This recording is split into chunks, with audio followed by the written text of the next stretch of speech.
అల్లూరు సీతారామరాజు జిల్లా అనంతగిరి మండలం రొంపెల్లి పంచాయతీ బూరిగ చిన్నకోనేళ్ల గ్రామాల్లో గత 2023 ఏడాదిలో పెద్దపుల్ దాడిలో మృతి చెందిన తమ ఎద్దులు ఆవులకు ప్రభుత్వం నేటికి నష్టపరిహారం చెల్లించలేదంటూ బాధిత గిరిజన రైతులు స్వయంగా కాడిపట్టి నాగాలతో భూమిని దున్ని వినూత్నంగా నిరసన తెలిపారు.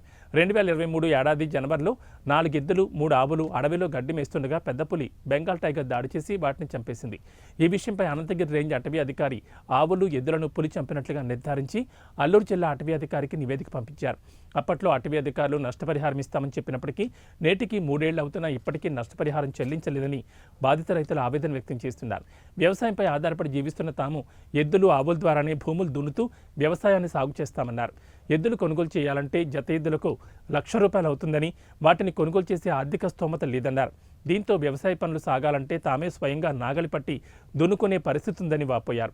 ఐటీడీఏ ప్రాజెక్టు అధికారి జిల్లా కలెక్టర్ తక్షణమే జోక్యం చేసుకుని పులిదాడిలో మృతి చెందిన తమ పశువులకు ప్రభుత్వం నుంచి రావాల్సిన నష్టపరిహారం రాకుంటే అల్లూరు జిల్లా కలెక్టర్ కార్యాలయం వద్ద తాము నాగాలతో దుక్కుదున్ని ఆందోళన నిర్వహిస్తామని సిపిఎం జిల్లా కార్యవర్గ సభ్యులు గోవిందరావు ప్రభుత్వాన్ని హెచ్చరించారు. ఈ నిరసన కార్యక్రమంలో సోమెల అప్పలరాజు, రొంపెల్లి 2వ వార్డు సభ్యులు కోనపర్తి సింహాచలంతో పాటు బాధిత గిరిజన రైతులు పాల్గొన్నారు. నా పేరు కోటపర్తి సింహాచలం, మాది చిన్నకొండల విలేజ్. అలాగనే మరి గత 23 సంవత్సరంలో మరి ఎడ్లుని పులి తినేసింది. అలాగే మాది చిన్నకొండల బూరుగు గ్రామస్తులు ఎడ్లుని పులి తినేసింది. కావున ఫారెస్టు అధికారులు మరి నష్టపరిహారం ఇస్తామన్నారు. ఇప్పటికీ మరి ప్రభుత్వం పట్టించుకోవట్లేదు.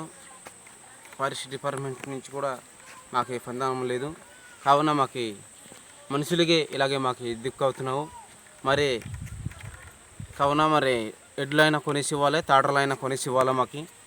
కావున ఈ పరీక్ష చేయాలి. మరి ప్రభుత్వం నుంచి అయినా పట్టించుకోవట్లేదు.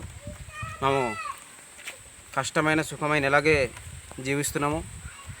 మరి ఎడ్లు లేకపోతే మాకు మరి మా పనులు అవ్వవు. కావున మాకు ఏదైనా నష్టపరిహారం ఇప్పించాలని నేను కోరుతున్నాను.